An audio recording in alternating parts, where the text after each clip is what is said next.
कथा के हम प्रथम दिवस में प्रवेश कर रहे हैं और भगवान की कथा आज ही बड़ा सौभाग्य का अवसर है।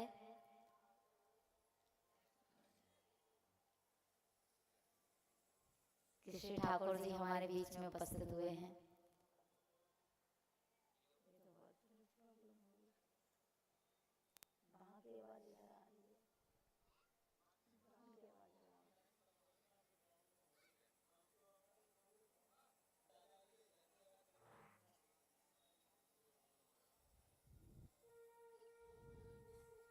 जो भक्त आ रहे हैं वो उपस्थित होते जाएं ना। बड़े ही सौभाग्य का विषय है। आज हमारे भैया वाला नहीं है तो आप लग जाइए। ये मत विचार कीजिए कोई हमसे कहे तब करें, नहीं, बिना कहे लग जाइए। ये सेवा अच्छों को नहीं मिलती महाराज। सेवा कर देंगे तो छोटे नहीं हो जाएंगे, ऐसा विचार तो कभी नहीं आना चाहिए। हमने सेवा करी तो हमारी बेइज्जती हो जाएगी। जैसी सेवा मिल जाए, बुहारी देने की या यहाँ पर बिछाई लगाने की या जो भी सेवा, कीर्तन करने की, जो भी सेवा जो सेवा आपको लगे कि हाँ हमसे ये बन सकती है, वो सेवा अपने शरीर से कीजिए, तन से कीजिए। तन पवित्र सेवा किए, धन पवित्र कर दान। हमारे भैया जी जो परिश्रम से धन कमाते हैं, उससे श्रीमद् भागवत जी को अपने यहां बुलाया है। और इसमें पता नहीं महाराज कितना खर्चा आवे, क्योंकि महंगाई का जमाना है, बहुत ज्यादा महंगाई है। उसके हिसाब से ये काम श्रीमद् भागवत, श्रीमद् भागवत एक ऐसा पवित्र ग्रंथ है, ऐसा पावन ग्रंथ है, महापुराण है। इसको पंचम वेद की श्रेणी दी गई है, पंचम वेद बताया। जिस श्रीमद् स्कंद है महाराज, अपना वाहन लेकर भा से भाव उत्पन्न होता है और जहां पर भाव बनता है वहीं पर भक्ति प्रकट हो जाती है। और जहां भक्ति होती है वहां उसके दो पुत्र साथ होते हैं, भाग। जहां भक्ति होती है वहां ज्ञान आ ही जाता है। भक्ति करते करते ज्ञान प्रकट हो जाता है और जहां ज्ञान होता है वहां वैराग्य भी होता है। भक्ति, ज्ञान, वैराग्य। और जब इस जीव के भीतर भक्ति प्रवेश करती है तो धीरे धीरे भक्ति के पथ पर चलते चलते इसको ज्ञान प्रकट होता है। जब ज्ञान आता है तो अपने आप का बोध होता है और संसार से वैराग्य हो जाता है। वो वैराग्य फिर अंत में जो शब्द है ता, इस शरीर से प्रेम न कर कर, इसका शरीर त्याग कर, इस शरीर का प्रेम त्याग कर, जो अपनी अंतरात्मा है वो श्री प्रभु के चरणों में जा मिलती है, प्रभु के हृदय में जा मिलती है। बोली श्रीमद् भागवत महापुराण की। और जिस श्रीमद् भागवत को आप श्रवण करने जा रहे हैं, ये देवताओं को भी दुर्लभ है। क्यों महाराज, देवताओं को दुर्लभ क्यों है? क्योंकि एक बार जब देवताओं ने जाना कि श्री सुखदेव जी महाराज परीक्षित महाराज को कथा श्रवण कराने जा रहे हैं, तो अमृत का कलश लेकर सभी देवता श्री सुखदेव जी के पास आए और सुखदेव जी से कहा, आप ये अमृत परीक्षित को पिला दीजिए और कथा रूपी जो अमृत है वो हमको पिला दीजिए। पहले तो अमृत ही दिया, लेन देन की बात अभी नहीं की थी। सुखदेव जी विचार करते हैं देवता इतने निस्वार्थी कब से हो गए? ये देवता तो बड़े स्वार्थी हैं। बिना स्वार्थ के किसी को कोई चीज प्रदान नहीं करता। तब तक एक देवता ने कहा आप अमृत तो परीक्षित को पिला, व्यापार करने आए हो। क्व कथा क्व स्वधा, कहां हमारी कथा और कहां तुम्हारा ये स्वर्ग का अमृत। कोई करोड़ों रुपया खर्च कर लेवे, पर प्यारे जो भान की है। तो ये भागवत कथा देवताओं को भी दुर्लभ है। देवता सारे गए ब्रह्मा जी के पास, अरे श्री सुखदेव जी ने हमको कथा नहीं पान कराई। 7वें दिन जब श्री सुखदेव जी का, श्री परीक्षित जी का उद्धार हुआ, उन्हें मुक्ति मिली,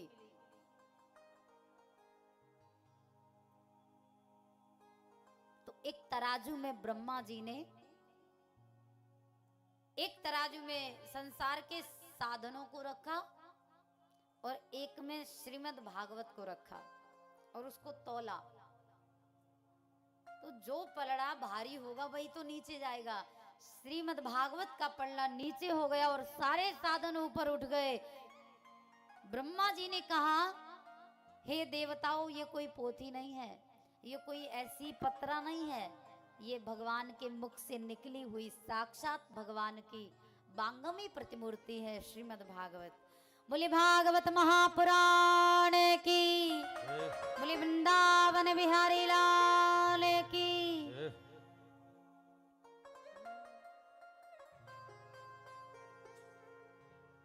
जय जय राधा रमण हरि बोल, जय जय राधा रमण हरि बोल, जय जय राधा रमण हरि बोल, जय जय राधा रमण हरि बोल, जय जय राधा रमण हरि बोल, जय जय राधा रमण हरि बोल, जय जय राधा रमण हरि बोल, जय जय राधा रमण हरि बोल, हरि बोल हरि बोल हरि बोल, हरि बोल हरि बोल हरि बोल, हरि बोल हरि बोल हरि बोल, हरि बोल हरि बोल हरि बोल, जय जय राधा रमण हरि बोल, जय जय राधा रमण हरि बोल, जय जय राधा रमण हरि बोल, जय जय राधा रमण हरि बोल। तालियों की सेवा करते हुए श्री राधे।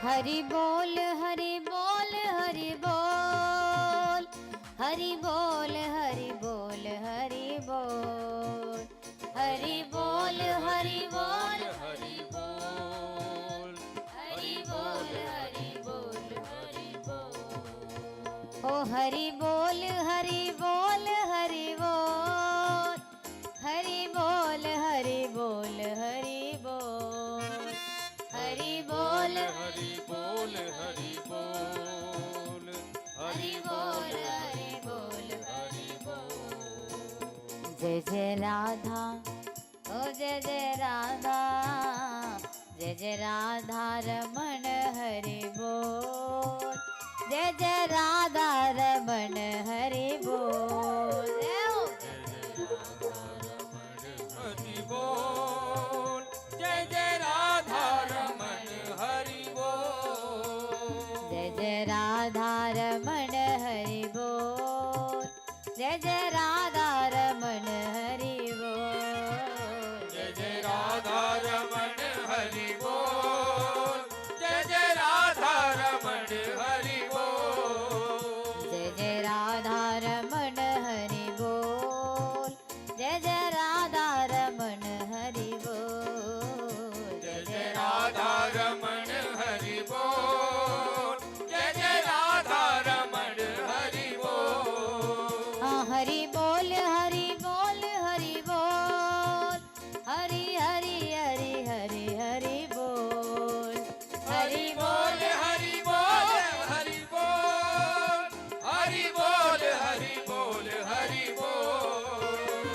जय राधा रमण हरि बोल, जय जय राधा रमण हरि बोल, जय जय राधा रमण हरि बोल, जय जय राधा रमण हरि बोल, ओ जय जय राधा रमण हरि बोल, ओ जय जय राधा रमण हरि बोल, जय जय राधा रमण हरि बोल, जय जय राधा रमण हरि बोल, जय जय राधा रमण हरि बोल, जय जय राधा रमण हरि बोल, जय जय राधा। आपको मुंह देख ना पा रहे हम, गाओ जय जय राधा रमण हरि, जय जय राधा, जय जय राधा रमण हरि बोल, जय जय। राधा रमण हरि बोल, एक साथ ताली बजा के गाओ ना एक बार, जय जय राधा रमण हरि, जय जय राधा रमण हरि बोल, श्री राधा रानी सरकार की। जय हो। देखो भैया, हमें बुलाया है तो ताली बजावे में तो थोड़ी मेहनत कर पे पड़ेगी, ठीक है ना। काऊ में कंजूसी है जावे, पर ताली बजाने में कंजूसी हाँ बिल्कुल मत करना। प्रेम से बोलो राधे राधे, राधे राधे, जोर से बोलो ना। राधे राधे। अच्छा बताओ, हम समझा रहे, जो बता रहे आपको समझ आ रहा है ना? सारी ला दो जोर से। हाँ आपको ना मैया बता देना, समझ में ना आए तो ठीक है। प्रेम से बोले राधे राधे, राधे राधे। श्रीमद् भागवत कथा का अभी आप श्रवण करने जा रहे हैं महात्म्य। भागवत जी का महत्व क्या है? महत्व अर्थात विशेषता क्या है? श्रीमद् भागवत की विशेषता क्या है, गुणवत्ता क्या है, उसको आप श्रवण करने जा रहे हैं। महात्म्य में सबसे पहले निवेदन किया है श्री व्यास जी महाराज ने प्रथम श्लोक में।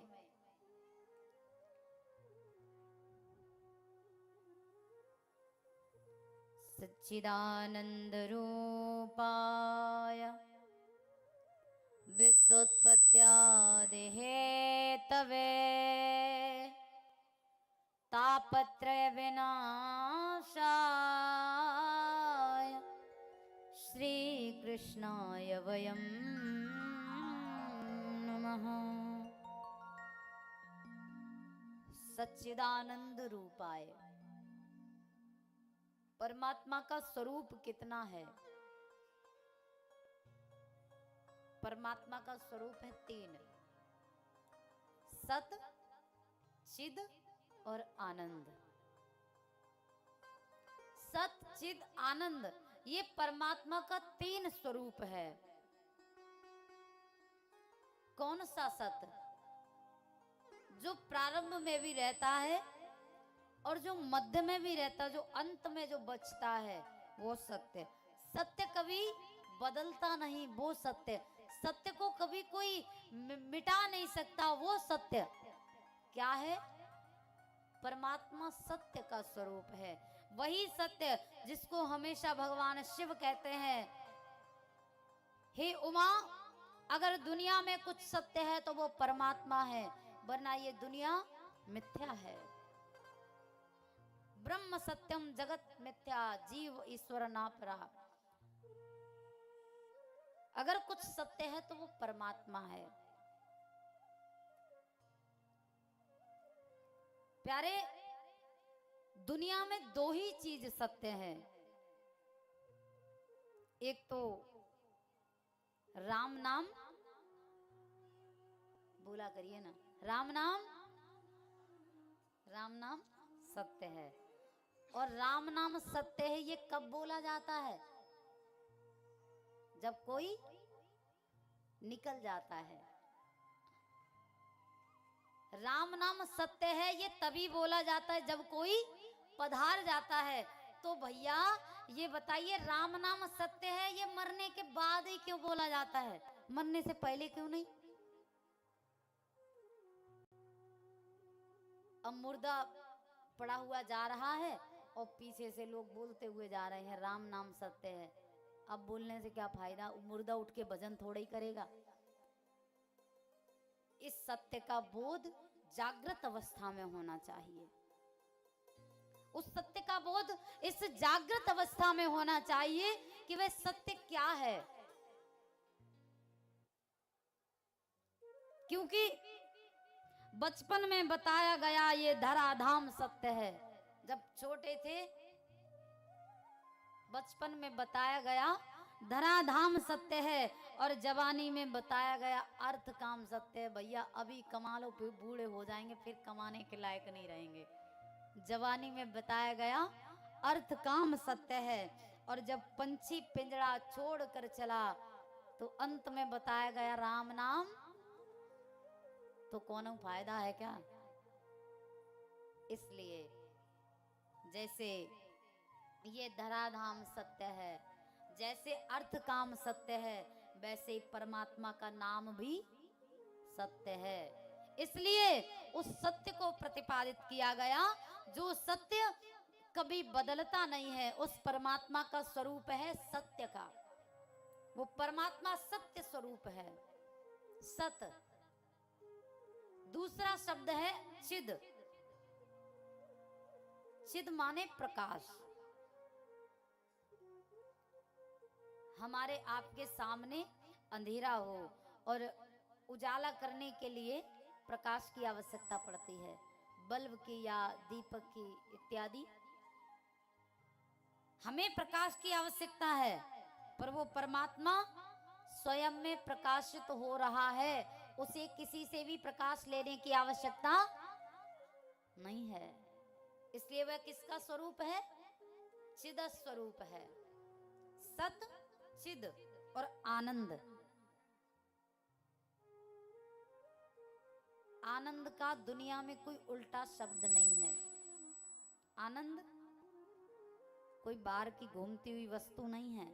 थोड़ा सा जलेबी खा लिया आनंद आ गया, अरे आनंद तुम्हारे घर की चीज थोड़ा ही है, सो ऐसे ही आनंद आ गया।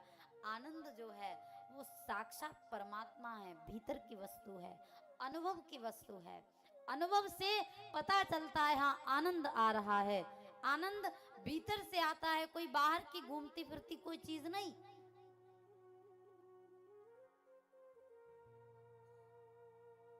थोड़ा नौटंकी देख ली महाराज आनंद आ गया, ऐसे कैसे आनंद आ गया? एक होता है आनंद और एक होता है सुख। सुख में और आनंद में बहुत बड़ा अंतर है। क्या अंतर है? सुख आता है घटते क्रम में, सुख घटते क्रम में आता है, और आनंद बढ़ते क्रम में आता है। जैसे आपने एक रसगुल्ला खाया, आपको जिब्या को बहुत ज्यादा सुख मिला। एक रसगुल्ला पान करने से इस जिब्या को बहुत ज्यादा सुख मिला। दूसरा रसगुल्ला भी आपने खा लिया, तीसरा, चौथा, पांचवा, धीरे धीरे जो सुख मिल रहा था ना वो कम होता चला गया। फिर आप 10-15 खाने के बाद अब नहीं खा सकता, अब तो जी भर गया। तो वो क्या है? अरे पहले तो बहुत सुख मिल रहा था, फिर खाओ ना। कहाँ गया? वो सुख घटता हुआ चला गया। जो घटते क्रम में आए वो क्या है? सुख। और जो बढ़ते क्रम में आए वो है आनंद। तो परमात्मा कैसा है? जब कोई नाचता है प्रभु के कीर्तन में तो उसको ऐसा आनंद आता है कि वो अपने आप नाचने लगता है। कोई मना करे कि भैया बैठ जाओ, पर वो नहीं बैठेगा। क्यों? उसको आनंद आ रहा है, उसको हम लोग नहीं समझ पा रहे पर वो समझ रहा है, जिसको प्राप्त हो रहा है, तो वो है आनंद। परमात्मा का कितना स्वरूप? सत, चिद और आनंद बराबर सच्चिदानंद। वो प्रभु सच्चिदानंद है, अखंड आनंद है, दिव्यानंद है।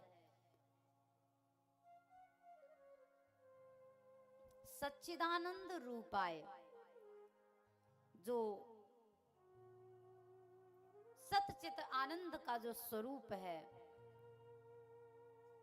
विश्वोत्पत्त्यादि हेतवे, जो विश्व की उत्पत्ति का हेतु है, जो विश्व की उत्पत्ति का कारण बना हुआ है, विश्व उत्पत्त्यादि हेतवे तापत्रय विनाशाय, जो तीनों तापों का हरण करने वाला है। अच्छा ये बताइए दुख कितने प्रकार का होता है? अभी तो हमने बताया है 3 प्रकार का। दुख कितना? 3 प्रकार का। हर चीज की 3 क्वालिटी होती है महाराज, फर्स्ट, सेकंड, थर्ड। थर्ड के बाद 3 ही क्वालिटी हैं। तो प्यारे वो कौन सा दुख है? दैहिक, दैविक, भौतिक, जो ताप जिसको हम बोलते हैं।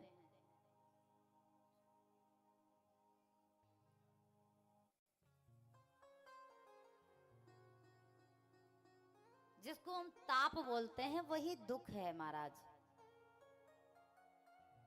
3 प्रकार का दुख होता है, दैहिक, दैविक और भौतिक। जो हमारी देह से हमको कष्ट होता है, दुख होता है, बीमारी होती है, वो है दैहिक ताप, दैहिक दुख। जो देवताओं से दिया जाता है वो दैविक ताप। जैसे असमय वर्षा हो जाना, असमय आंधी आ जाना, बाढ़ आ जाना, ये सब दैविक ताप। भौतिक ताप संसार से हमको मिलता है, हमारे भाई ने हमको धोखा दे दिया, या पुत्र से माता पिता को धोखा मिला, ये सब भौतिक ताप हैं, भौतिक दुख, संसार के दुख।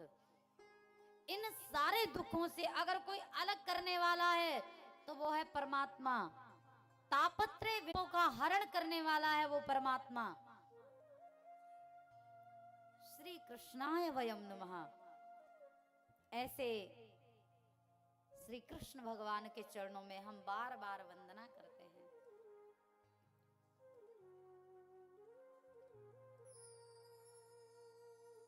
दूसरे श्लोक में निवेदन किया श्री सुखदेव जी महाराज, यम प्रव्रजन्तमनुपेतमपेत कृत्यम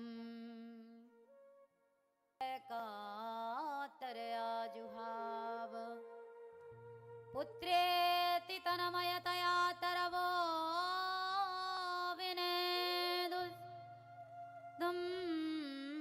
सर्वभूत हृदयं मुनिमानतोऽस्मि।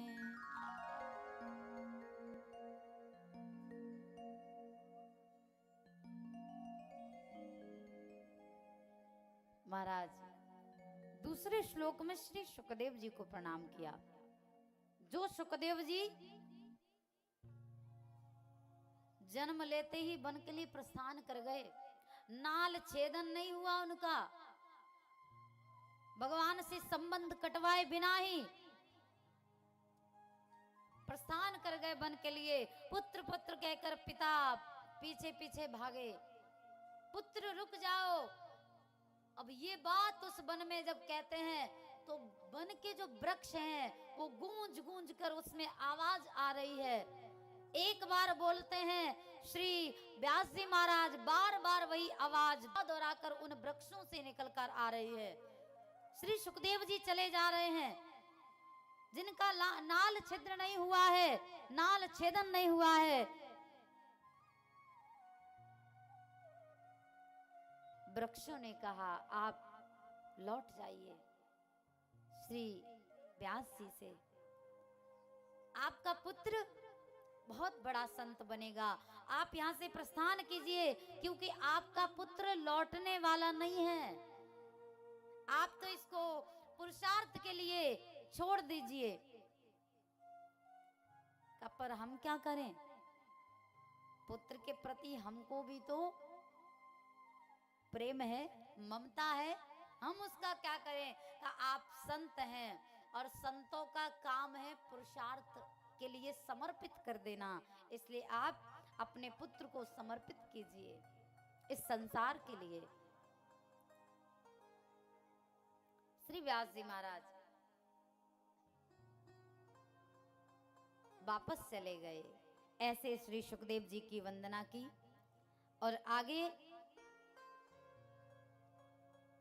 बड़ा सुंदर क्षेत्र है जिसका नाम है नैमिषारण्य वन। ये नैमिषारण्य क्या है, इसको चक्र तीर्थ भी बोलते हैं। चक्र तीर्थ, जब भगवान श्री कृष्ण अपने धाम के लिए जा रहे थे, भगवान के सभी भक्त गए भगवान के पास। उद्धव ने कहा, भक्तों ने कहा, संतों ने कहा, प्रभु आप जा रहे हैं, हमारे लिए कोई न कोई स्थान तो सुनिश्चित कीजिए जहां हमको शांति मिल सके, जहां हम बैठकर भजन कर सकें। भगवान ने अपना सुदर्शन जी को भेजा। सुदर्शन जी गए और जा करके एक वन में गिरे। जो चक्र की नेमी थी, वो नेमी उस जमीन में धस जाने के कारण उसे नैमिषारण्य का नाम दिया गया। अरण्य अर्थात वन, वो हुआ नैमिषारण्य। नैमिषारण्य क्षेत्र में श्री 88,000 श्री शौनकाद ऋषि विराजमान हैं। सारे ऋषि विवाहित ऋषि हैं, गृहस्थ ऋषि हैं, जिनको शौनकाद ऋषि कहा गया, वो सभी उपस्थित हैं। उन सब ऋषियों के बीच में श्री सूत जी का आगमन हुआ। श्री सूत जी महाराज जब आए, सबने 20 वर्षीय उन श्री सूत जी महाराज का बहुत बहुत अभिनंदन किया। बड़े बड़े लंबी दाढ़ी वाले महात्मा जो उपस्थित थे ना, वो भी खड़े हो गए। क्यों? श्री सूत जी महाराज के आने से। सूत जी ने कहा, आप ये क्या कर रहे हैं? मुझ जैसे बालक के लिए आप खड़े क्यों हो रहे हैं? आप इतना सम्मान मेरा क्यों कर रहे हैं? तो बहुत सुंदर जवाब दिया। धन वृद्धा बल वृद्धा आयु वृद्धा तथैव च ते सर्वे अपि ज्ञान वृद्धा किंकिरा शिष्य किंकिरा। धन वृद्धा बल वृद्धा, कोई धन में बड़ा होता है, कोई बल में बड़ा होता है, कोई आयु में बड़ा होता है,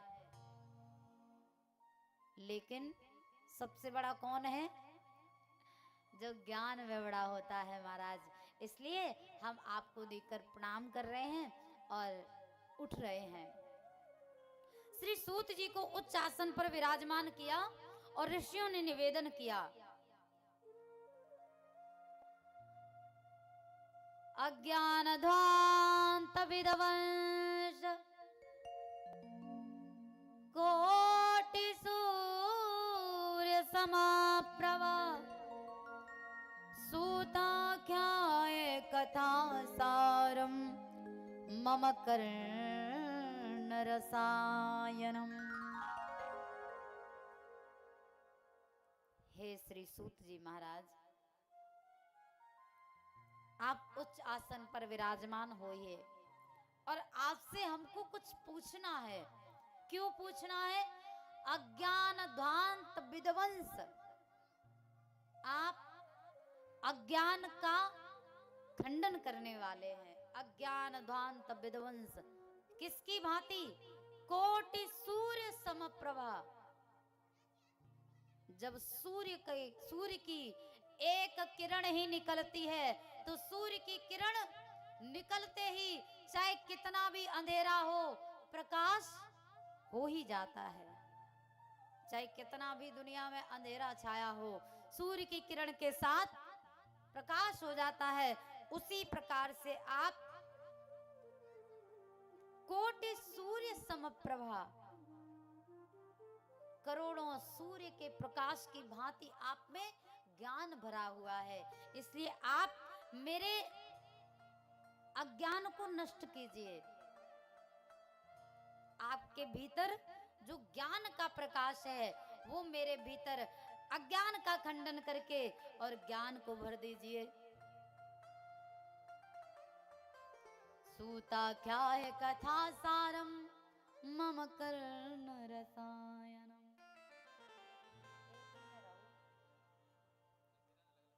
नहीं,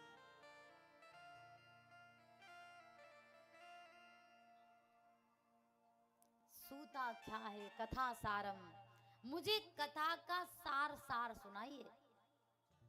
मम कर्ण रसायनम, जो मेरे कानों को रस प्रदान करे, ऐसी कोई कथा मुझे श्रवण कराइए।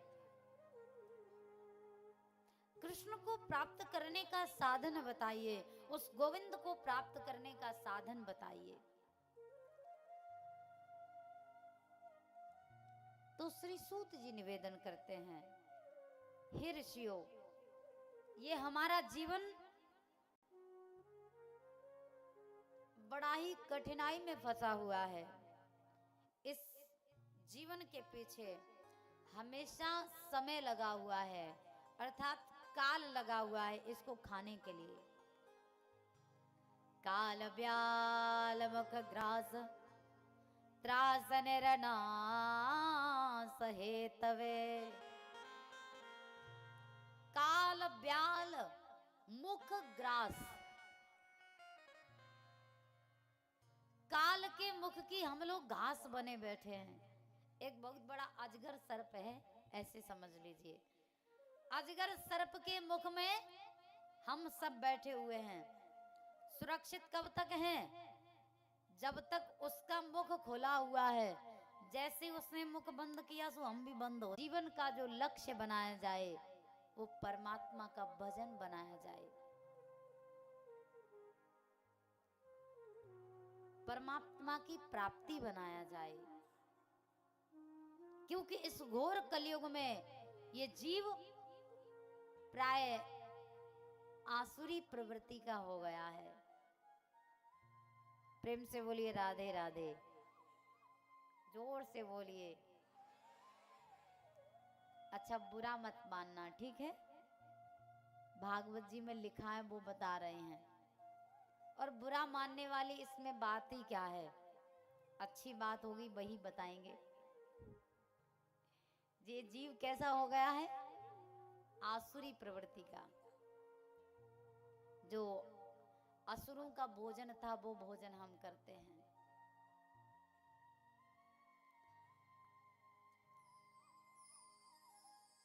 चाहे आप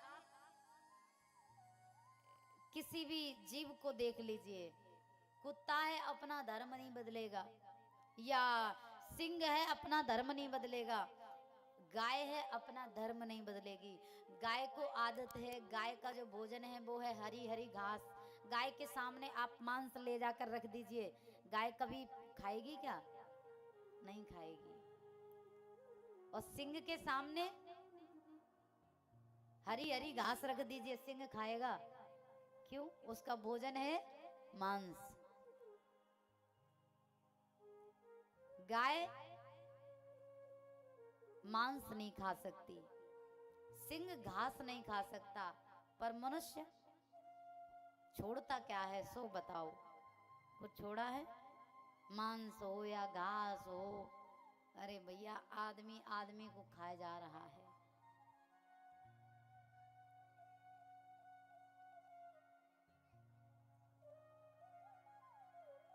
तो जीवन में शाकाहारी बना जाए, मांसाहारी नहीं। एक बार प्रयास तो करके देखो प्यारे। प्रकृति माता ने सब कुछ प्रदान किया है, बहुत सारी सब्जियां बनाई हैं और इतना सब कुछ दिया है प्रकृति माता ने, किसी भी वस्तु की कमी नहीं है। व्यक्ति खूब परिश्रम कर रहा है, कमा रहा है, और कमा किस लिए रहा है? जो प्रकृति ने हमको दिया है। हरी सब्जियां हैं, उनको आप पाइए। मांसाहारी मत बनिए, शाकाहारी जीवन में बनिए। आसुरी प्रवृत्ति मत लाइए, क्योंकि आदमी को देख करके जल रहा है आदमी, और आदमी को लूट कर घर भर रहा है आदमी। आदमी ही मारता और मर रहा है आदमी। कुछ समझ आता नहीं क्या कर रहा है आदमी। प्रेम से बोलिए राधे राधे। क्योंकि जीवन में, इस शरीर में अगर स्वच्छता रखोगे तभी परमात्मा आएंगे, और इस शरीर में गंदगी भरी हुई है तो परमात्मा को बिठाने का स्थान क्या है? फिर कोई स्थान है हमारे भीतर? हमारे घर में पहले से इतना कूड़ा करकट भरा हुआ है, तो मेहमान को आप कैसे ठहरा सकते हैं अपने घर पे? मेहमान कब रुक सकता है? जब उस घर में सफाई होगी, जब वह घर पवित्र होगा, साफ होगा, तभी आप उस घर में मेहमान को ठहरा सकते हैं। और मेहमान भी ठहरेगा वहीं जहाँ सफाई होगी, साफ सुथराई होगी।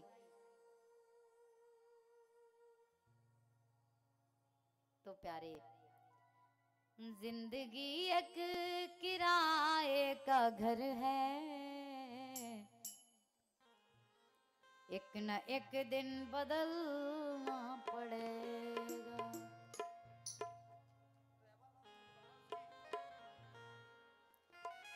जिंदगी एक किराए का घर है, एक जिंदगी एक किराए का घर है, एक न एक दिन बदलना पड़ेगा। जिंदगी एक किराए का घर है, एक न एक दिन बदलना पड़ेगा। जिंदगी एक किराए का घर है, एक न एक दिन बदलना पड़ेगा। जिंदगी एक किराए का घर है, एक न एक दिन बदलना पड़ेगा। जिंदगी एक किराए का घर है, एक न एक दिन बदलना पड़ेगा। मौत जब तुझको आवाज देगी, मौत जब तुझको आवाज देगी, तो घर से बाहर निकलना पड़ेगा। मौत जब तुझको आवाज देगी, घर से बाहर निकलना पड़ेगा। तालियां बजाते हुए जय हो।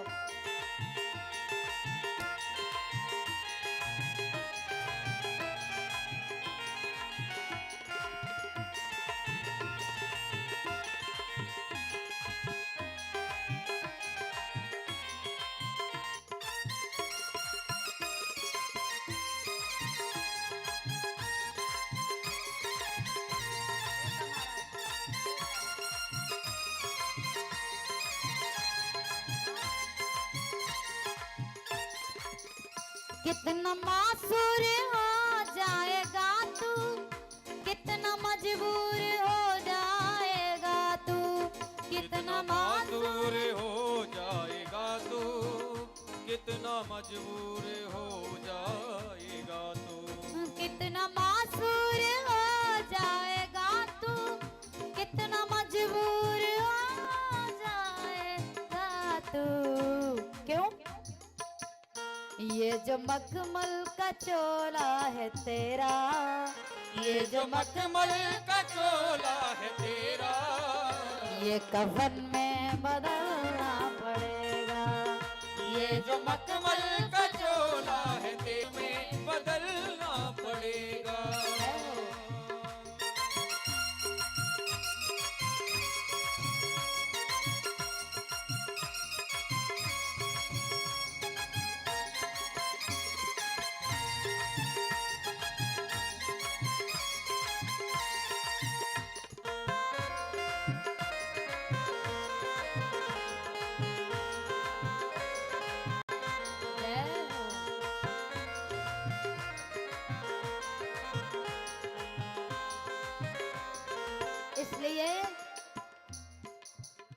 कर ले माँ से दिल की सफाई, तू बुराई कर ले माँ से दिल की सफाई, छोड़ दे तू बुराई। वक्त बाकी है अब भी संभल जा, वक्त बाकी है अब भी संभल जा, वरना दोज़ख में जलना पड़ेगा। वक्त बाकी है अब भी संभल जा, वरना दोज़ख में जलना पड़ेगा।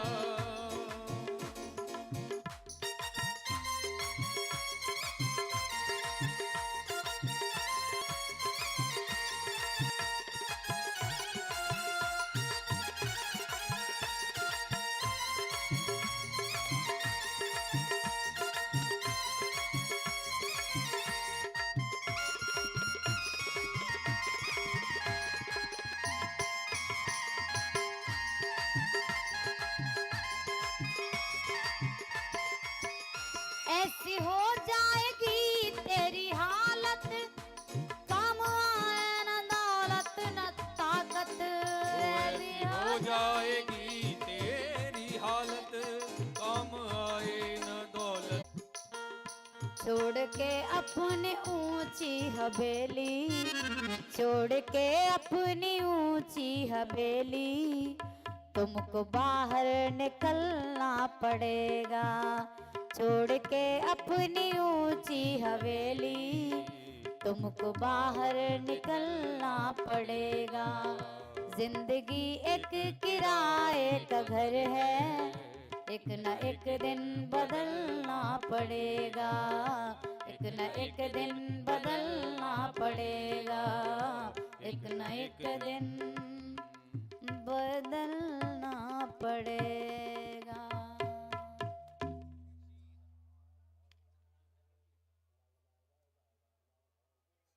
बोले वृंदावन बिहारी लाल की। तो ये जीवन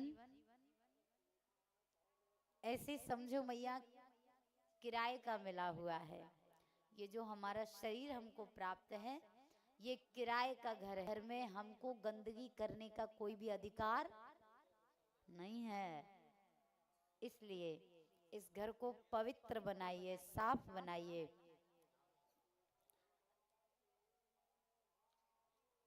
प्रेम से बोलिए राधे राधे। ये घर जब पवित्र होगा तो इस घर में श्री परमात्मा का वास होगा। क्योंकि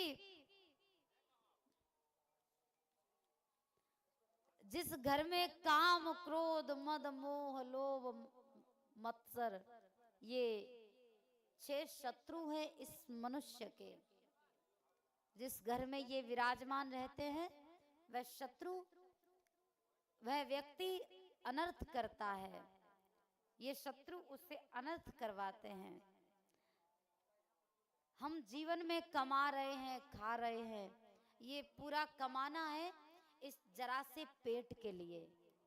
कैसा पापी पेट है, सो इसके कारण कुछ भी करते हैं हम।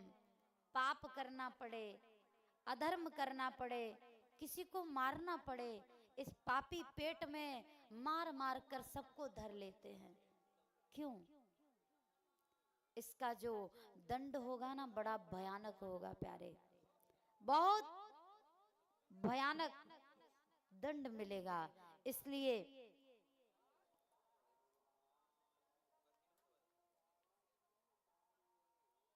इस घर को पवित्र बनाया जाए, इस घर को शुद्ध बनाया जाए। श्री सूत जी कहते हैं, हे शौनकादि ऋषियों, आज मैं तुम्हें वो कथा श्रवण कराता हूं जो भगवान की प्राप्ति तो कराती ही है। जीवन में किसी व्यक्ति ने चाहे कितने पाप किए हों, उनको भी मुक्त कराने वाली है, जो है श्रीमद् भागवत महापुराण। एक बार त्रिकाल ऋषि श्री देवर्षि नारद देवर्षि नारद ने विचार किया, मृत्यु लोक में चलता हूं। मृत्यु लोक में क्या खोजने के लिए आए? शांति की खोज करने के लिए। कितने आए भैया? शांति। दुनिया की सबसे ज्यादा दुर्लभ कोई चीज है तो वो शांति है।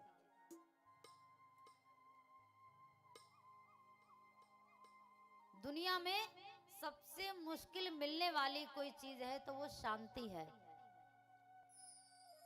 भैया कथा करा रहे हैं किस लिए? शांति मिले। आप कथा सुनने आ रहे किस लिए? समय टाइम पास करने के लिए? कहीं ना कहीं तो शांति की खोज में लगे हैं। कथा में इसलिए आकर बैठते हैं कि मन शांत रहेगा। जिसकी खोज में ये दुनिया घूम रही है, कभी भी ये व्यक्ति मरता हुआ चला गया, पूरा जीवन जीकर चला गया, पर कभी उसने शांति को पाया नहीं। जब मर जाते हैं ना तो कहते ओम शांति। परमात्मा इसकी आत्मा को शांति देना, अर्थात इसको इस दुनिया में शांति नहीं मिली, इसलिए प्रभु आप इसके ये आपके पास आ रहा है, आप इसको शांति दे देना। इस दुनिया में इसको कहीं पर शांति नहीं मिली। सबसे दुर्लभ चीज शांति। और उस शांति की खोज में श्री देवर्षि नारद कहां पर आए हैं? इस मृत्यु लोक में, जहां शांति है ही नहीं। अरे यहां की छोड़ो, स्वर्ग में भी नहीं है। इसीलिए तो देवर्षि नारद इधर आए शांति की खोज करने के लिए। जब आए तो हर स्थान पर गए।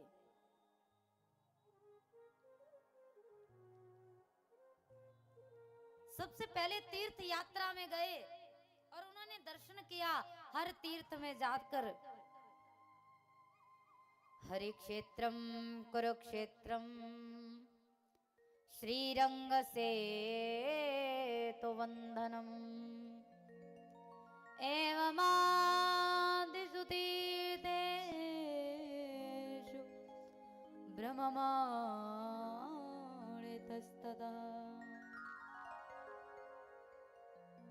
हरि क्षेत्र गए, कुरुक्षेत्र गए, श्रीरंग, सेतुबंध गया, सब जगह महाराज भ्रमण कर लिया, पर कहीं पर भी शांति नहीं मिली। एक तरफ तीर्थों में लोग स्नान करने जा रहे हैं और एक तरफ लूटपाट हो रही है, माताओं के सुहाग उजाड़े जा रहे हैं, बच्चों को छीन कर मार दिया जा रहा है, कहीं बच्चों को चुरा कर ले जाया जा रहा है। ऐसी अशांति देख करके देवर्षि नारद विचार करते हैं, चलो संतों के पास चलता हूं, हो सकता है वहां पर शांति मिल जाए। पर संतों के पास गए। संतों के पास किसका दर्शन किया महाराज?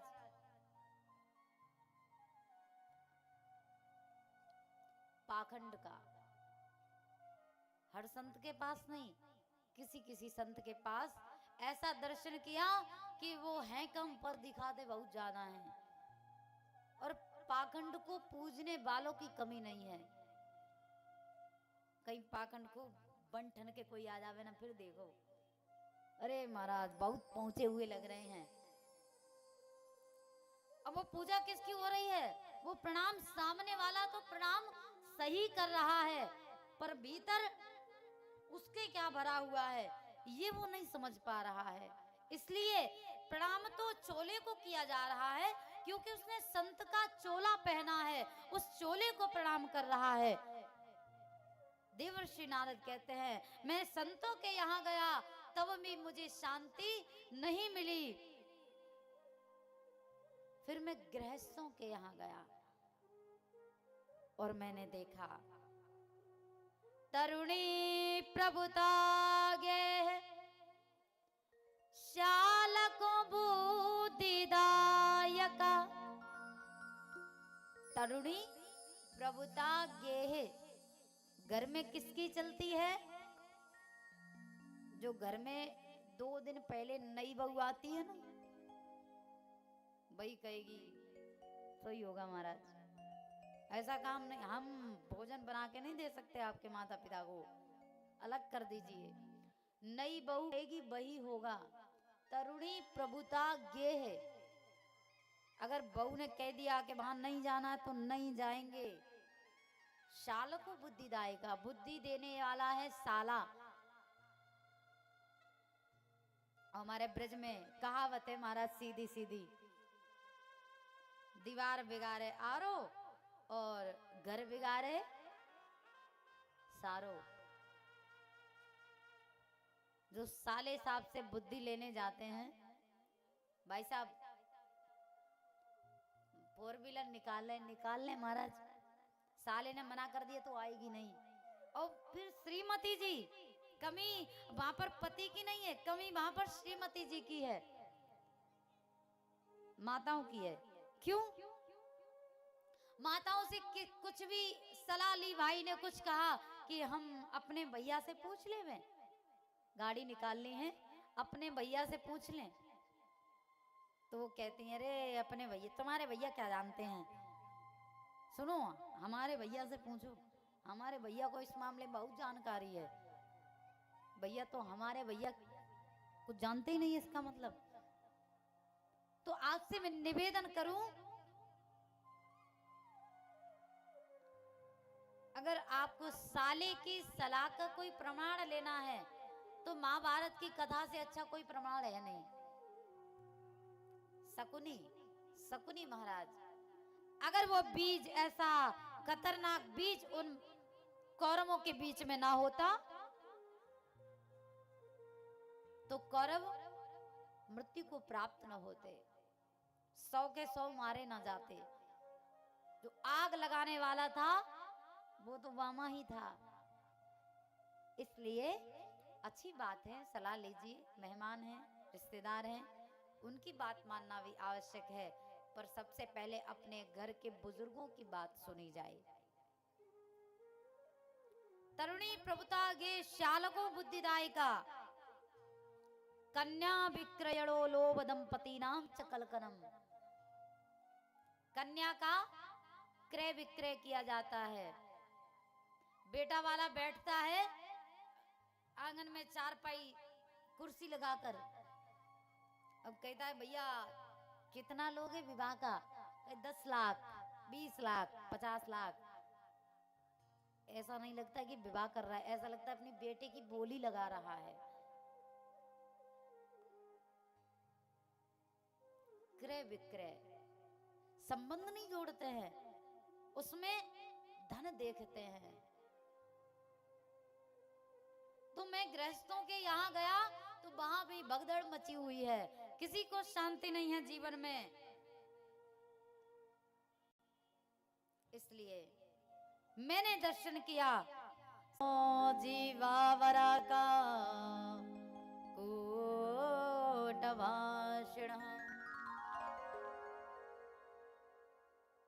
सत्यम नास्ति। सत्य कोई बोलना नहीं चाहता। सत्य कोई एक बार बोल देवे तो समझता है हरिश्चंद्र महाराज के बाद हमारा ही नंबर है। सत्यम नास्ति, सत्य का नाश हो चुका है। तपा सोचम, तपस्या कोई करता नहीं है, पवित्रता है नहीं। दया दानम न विद्यते, दया, जीव के हृदय में दया नहीं रही है। अगर दया होती तो छोटे छोटे जीव जंतुओं को मारकर खाया नहीं जाता। उदरम भरिणो, ये उदर भरने का ही बस काम हो रहा है। और जीवन में इस मनुष्य का कोई दूसरा ध्येय नहीं रह गया है, बस उदर को कैसे भरा जाए यही विचार किया जा रहा है। मैंने इन सबका दर्शन किया। फिर मैं श्रीधाम वृंदावन में गया। श्रीधाम वृंदावन में देवर्षि नारद ने देखा कि एक माता जो रो रही है, उसके पास में दो बूढ़े पुरुष लेटे हैं, दो वृद्ध पुरुष लेटे हैं, उसको धीरज बंधा रही हैं बहुत सारी सखियां पास में बैठी। देवर्षि नारद पास में पहुंचे, विचार किया अगर मैं कहीं इन माताओं के पास में गया तो मैं पुरुष हूं, और कहीं इन्होंने कह दिया कि तुम यहाँ क्यों आए हो, तो ये उचित नहीं होगा। लौटने लगे देवर्षि नारद। उस देवी को देखकर पहले पूछने वाले थे कि क्या परेशानी है, क्यों रो रही हो, लेकिन पुरुष होने के कारण लौटने लगे। जैसे ही लौटे सो उस माता ने आवाज दी, भो भो साधु क्षणम तिष्ठ मच्चिंता मापि नाशया दर्शनम तव लोकस्य सर्वथा गहरम परम।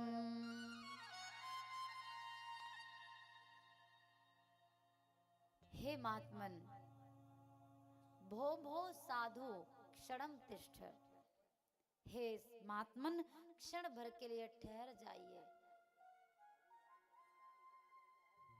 मैंने सुना है संतों के दर्शन से पापियों के पाप दूर हो जाते हैं, और हम भी ऐसे पापी हैं।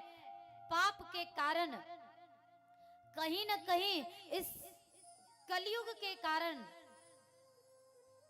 ये मेरी अवस्था हो गई है। मेरे दुख को दूर कीजिए, मेरे पाप को कम कीजिए आपका दर्शन देकर। देवर्षि नारद पास गए और कहा, देवी आप कौन हैं, और आपकी ये गोद में लेटे हैं ये बूढ़े पुरुष कौन है, ये सखियां बैठी हैं ये कौन है।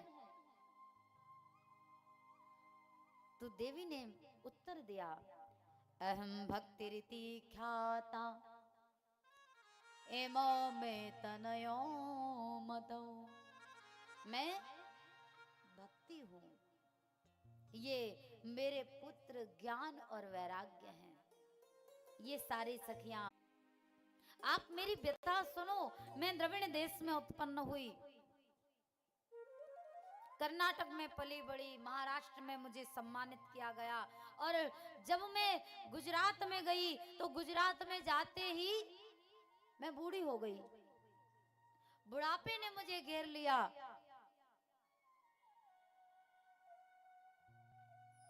मैं बूढ़ी थी, मेरे पुत्र जवान थे, लेकिन कलयुग के प्रभाव से, कलयुग के प्रताप से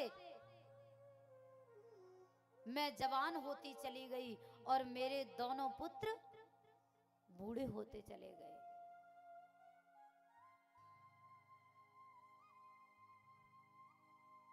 मैं गुजरात से जब श्रीधाम वृंदावन आई तो मैं जवान हो गई और मेरे पुत्र दोनों बूढ़े हो गए। माँ जवान और पुत्र बूढ़े, ये संसार का उल्टा काम है ना देवर्षि नारद जी। इसलिए आप ही बताइए मेरा कष्ट दूर कैसे हो सकता है। मेरे पुत्र ये चेत अवस्था में पड़े हैं, इन्हें चेतना कैसे आ सकती है। आप ही कोई उपाय बताइए। देवर्षि नारद ने बहुत सारे उपाय किए। गीता का पाठ किया, वेद पाठ किया। ऋषि ने गीता वेद से लाखों प्रयोग कर दिए। एक क्षण के लिए उनको चेतना आई, उठे, लेकिन फिर से गिर पड़े। लगातार जब देवर्षि नारद प्रयास में लगे हुए थे सो आकाशवाणी हुई, सत्कर्म करो।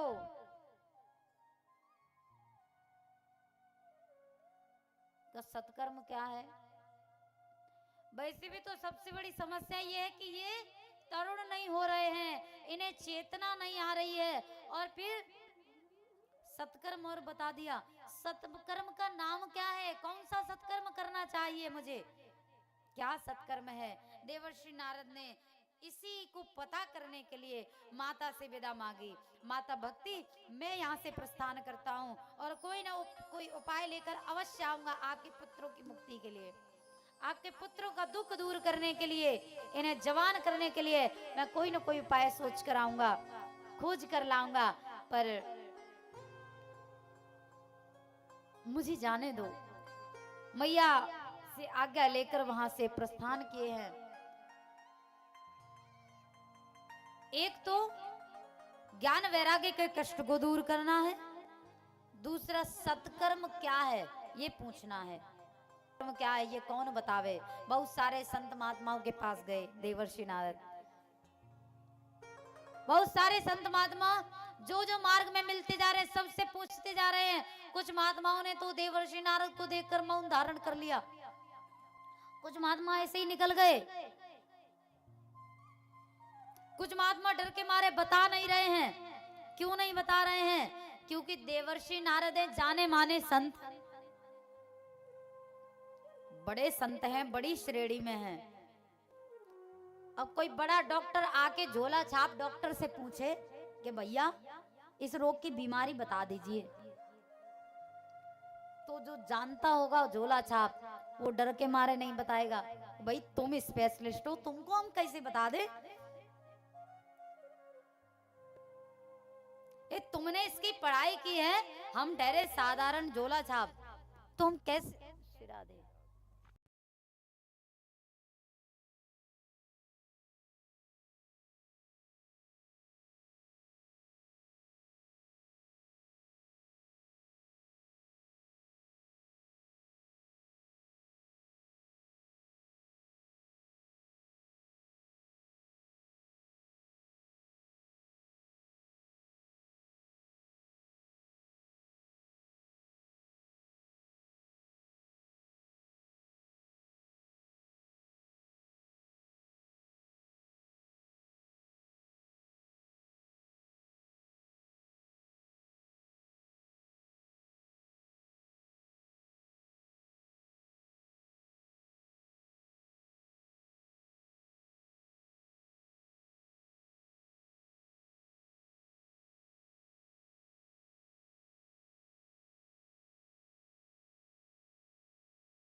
बोले वृंदावन बिहारी लाल की।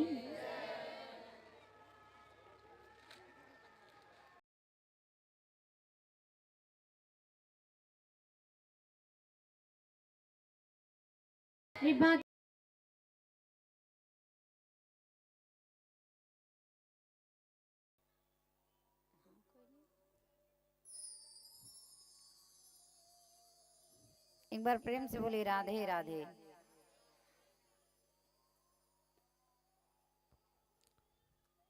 तो थोड़ी समय तक और कथा चलेगी और उसके बाद आरती प्रसाद, है ना, क्योंकि ये भी कल तक सही हो जाएगा और कल से फिर अपना समय से उपस्थित होंगे। आप सब भी समय से उपस्थित हों और हम भी समय से उपस्थित होंगे। हाँ, आज बहुत ज्यादा परेशानी हो रही है। महाराज सत्कर्म की खोज में जब देवर्षि नारद गए तो देवर्षि नारद ने सबसे पूछा, लेकिन किसी के पास भी इसका उत्तर नहीं था। बद्रिकाश्रम के लिए चले, जब बद्रीनाथ धाम के लिए चले, नर नारायण को पता करने के लिए, नर नारायण से पूछने के लिए, तो मार्ग में ही श्री सनकाद ऋषि मिल गए। सनक सनंदन सनातन सनत कुमार, जब सनकाद ऋषि मिले तो सनकाद ऋषियों ने देवर्षि नारद को देखा, पूछा आप इतने चिंतित क्यों हो?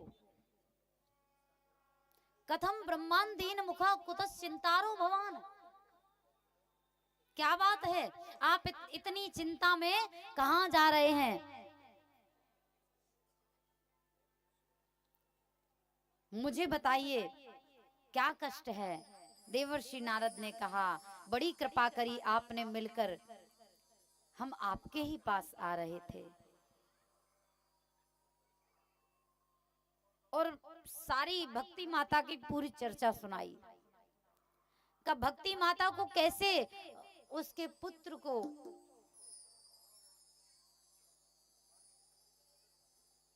तरुण किया जावे। संतों ने कहा, हे देवर्षि नारद आप चिंता मत कीजिए, क्योंकि संतों को तो चिंता करनी ही नहीं चाहिए, क्योंकि संतों के पास ऐसा धन होता है जो सर्वश्रेष्ठ है। हमारो धन राधा श्री राधा श्री राधा, हमारो धन राधा श्री राधा श्री राधा, हमारो धन राधा श्री राधा श्री राधा, हमारो धन राधा श्री राधा श्री राधा, जीवन धन राधा राधा राधा राधा राधा, जीवन धन राधा राधा राधा राधा राधा, जीवन धन राधा राधा राधा राधा राधा, जीवन धन राधा राधा राधा राधा राधा, हमारो धन राधा श्री राधा श्री राधा, हमारो धन राधा श्री राधा श्री राधा, हमारो धन राधा श्री राधा श्री राधा, हमारो धन राधा श्री राधा श्री राधा। तालियां बजाते हुए श्री राधा रानी सरकार की।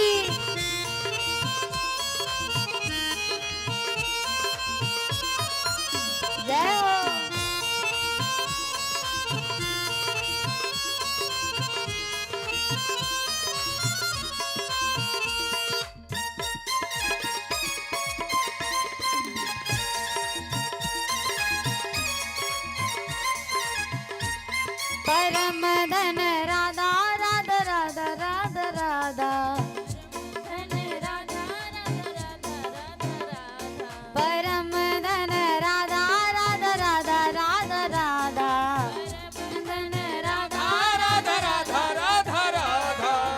हमारो धन राधा श्री राधा श्री राधा, हमारो धन राधा श्री राधा श्री राधा, हमारो धन राधा श्री राधा श्री राधा, हमारो धन राधा श्री राधा श्री राधा, प्राण धन राधा राधा राधा, राधा राधा राधा राधा राधा, प्राण धन राधा राधा राधा राधा राधा, प्राण धन राधा राधा राधा राधा, राधा राधा राधा राधा राधा, जीवन धन हमारो धन राधा श्री राधा श्री, हमारो धन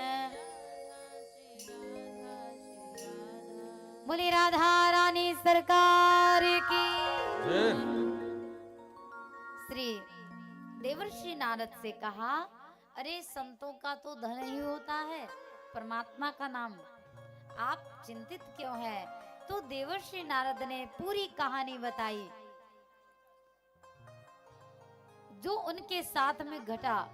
उन्होंने सारा सनकाद ऋषियों से कहा, हे भगवान, हम आए हैं सत्कर्म की खोज में। अरे हम तो उनके उपाय में लगे रहे, वेद का पाठ कर दिया, गीता सुना दिया, पर किसी से भी उनको चेतना नहीं आई। वो ज्ञान वैराग्य अचेत अवस्था में पड़े हैं। क्या करना चाहिए? सत्कर्म क्या है? तो कर्म सूचको नूनम ज्ञान यज्ञ स्मृतो श्रीमद् भागवतालाप सतु गीता शुकादिवे। श्रीमद् भागवत कथा जो है ना, वही सत्कर्म है। आप श्रीमद् भागवत महापुराण की कथा साप्ताहिक आयोजन रचाइए, संत सुनेंगे। इसलिए हरिद्वार में कहा, हरिद्वार से भी ज्यादा नीचे उतर कर नहीं आए, संसारियों में नहीं आए, बीच में ठहर गए। का संसारी को अगर कथा सुनने के लिए कथा सुननी होगी तो वो थोड़ा ऊपर आ जाएंगे, और संत को कथा श्रवण करनी होगी तो वो उस स्थान से थोड़ा नीचे आ सकते हैं। इसलिए बालू की सुंदर सी मूर्ति बनाई, बालू की सुंदर सी वो व्यास मंच बना करके श्री सनक सनातन सनत कुमार चारों भाइयों को उस पर उपस्थित किया।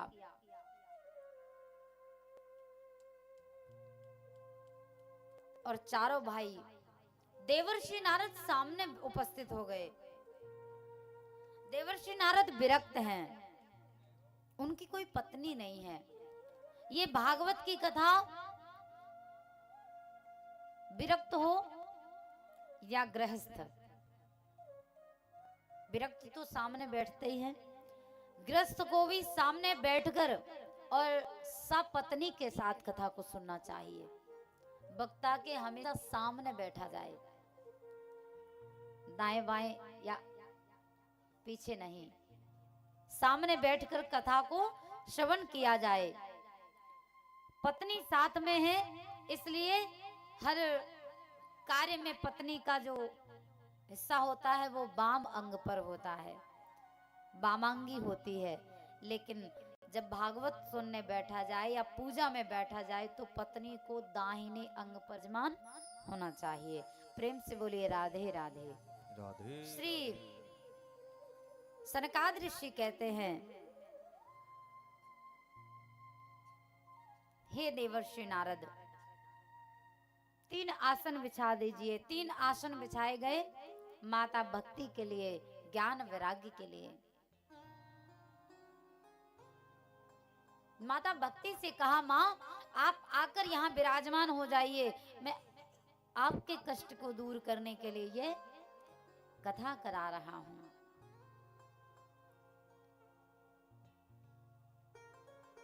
देवर्षि नारद ने पूछा, भगवान की कथा को सुनने से कौन कौन तर जाता है, किस किस का उद्धार हो जाता है महाराज? क्या जिसने जीवन में कभी सत्कर्म ना किया हो उसका भी उद्धार हो सकता है? तो बहुत सुंदर उत्तर दिया है। जो जीव 5 महापाप होते हैं,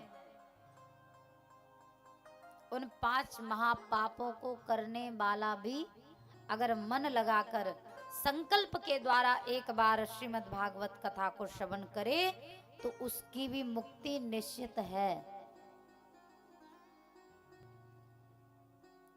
लेकिन ये मनुष्य, ये मानवा पाप कृतस्तु सर्वदा सदा दुराचारता विमार्गः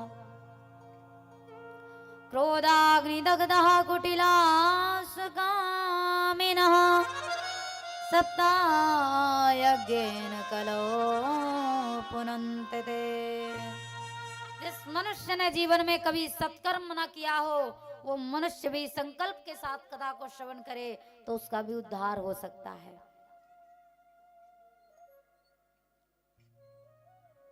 इसी के माध्यम से एक बहुत सुंदर दृष्टांत के माध्यम से कथा श्रवण कराई श्री गोकर्ण महाराज की, जो महापापी हुआ धुंधकारी। ये कथा आप कल श्रवण करेंगे। आइए एक हरि नाम संकीर्तन, उसके बाद आरती और प्रसाद, ठीक है ना महाराज? प्रेम से बोलिए राधे राधे। राधे राधे।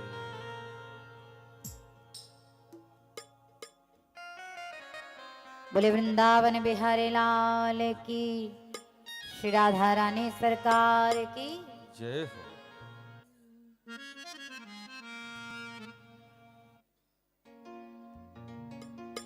क्यों घबराऊं मैं,